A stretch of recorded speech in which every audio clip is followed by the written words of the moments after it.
بسم اللہ الرحمن الرحیم۔ السلام علیکم۔ آج کی اس ویڈیو میں ہم آپ کو آسمانی دسترخوان کے بارے میں بتاتے ہیں۔ حضرت عیسیٰ علیہ السلام کے حواریوں نے یہ عرض کیا کہ اے عیسیٰ بن مریم، کیا آپ کا رب یہ کر سکتا ہے کہ وہ آسمان سے ہمارے پاس ایک دسترخوان اتار دے؟ تو حضرت عیسیٰ علیہ السلام نے فرمایا کہ اس طرح کی نشانیاں طلب کرنے سے اگر تم لوگ مومن ہو تو خدا سے ڈرو۔ یہ سن کر حواریوں نے کہا کہ ہم نشانی طلب کرنے کے لیے یہ سوال نہیں کر رہے، بلکہ ہمارا مقصد یہ ہے کہ ہم شکم سیر ہو کر خوب کھائیں اور ہم کو اچھی طرح آپ کی صداقت کا علم ہو جائے، تاکہ ہمارے دلوں کو قرار آ جائے اور ہم اس بات کے گواہ بن جائیں، تاکہ بنی اسرائیل کو ہماری شہادت سے یقین اور اطمینان کلی حاصل ہو اور مومنین کا یقین اور بڑھ جائے اور کفار ایمان لائیں۔ حواریوں کی اس درخواست پر حضرت عیسیٰ علیہ السلام نے بارگاہ خداوندی میں اس طرح دعا مانگی: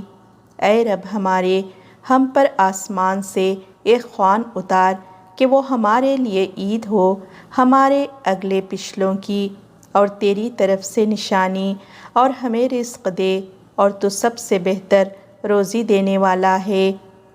حضرت عیسیٰ علیہ السلام کی دعا پر اللہ تعالیٰ نے فرمایا کہ دسترخوان تو اتار دوں گا، لیکن اس کے بعد بنی اسرائیل میں سے جو کفر کرے گا میں اس کو ایسا عذاب دوں گا کہ تمام جہان والوں میں سے کسی کو ایسا عذاب نہیں دوں گا۔ چنانچہ اللہ تعالیٰ کے حکم سے چند فرشتے ایک دسترخوان لے کر آسمان سے اترے، جس میں 7 مچھلیاں اور 7 روٹیاں تھیں۔ حضرت ابن عباس رضی اللہ تعالیٰ عنہما سے روایت ہے کہ فرشتے دسترخوان میں روٹی اور گوشت لے کر آسمان سے زمین پر نازل ہوئے، اور بعض روایتوں میں یہ بھی آیا ہے کہ تلی ہوئی ایک بہت بڑی مچھلی تھی جس میں کانٹا نہیں تھا، اور اس میں سے روغن ٹپک رہا تھا، اور اس کے سر کے پاس نمک اور دم کے پاس سرکہ تھا،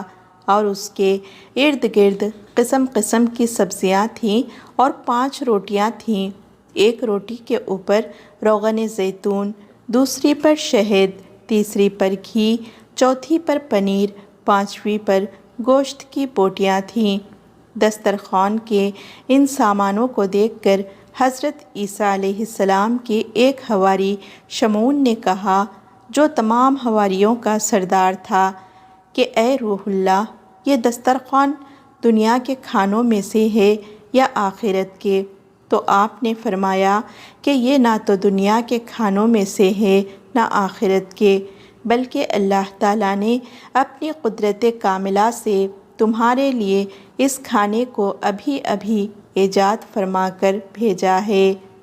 پھر حضرت عیسیٰ علیہ السلام نے بنی اسرائیل کو حکم دیا کہ خوب شکم سیر ہو کر کھاؤ، اور خبردار اس میں کسی قسم کی خیانت نہ کرنا، اور کل کے لیے ذخیرہ بنا کر نہ رکھنا۔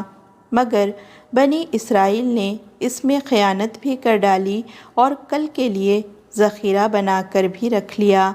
اس نافرمانی کی وجہ سے اللہ تعالیٰ کا ان لوگوں پر یہ عذاب آیا کہ یہ لوگ رات کو سوئے تو اچھے خاصے تھے، مگر صبح کو اٹھے تو مسخ ہو کر کچھ خنزیر اور کچھ بندر بن گئے۔ پھر حضرت عیسیٰ علیہ السلام نے ان لوگوں کی موت کے لیے دعا مانگی، تو تیسرے دن یہ لوگ مر کر دنیا سے نیست و نابود ہو گئے، اور کسی کو یہ بھی نہیں معلوم ہوا کہ ان کی لاشوں کو زمین نگل گئی یا اللہ نے ان کو کیا کر دیا۔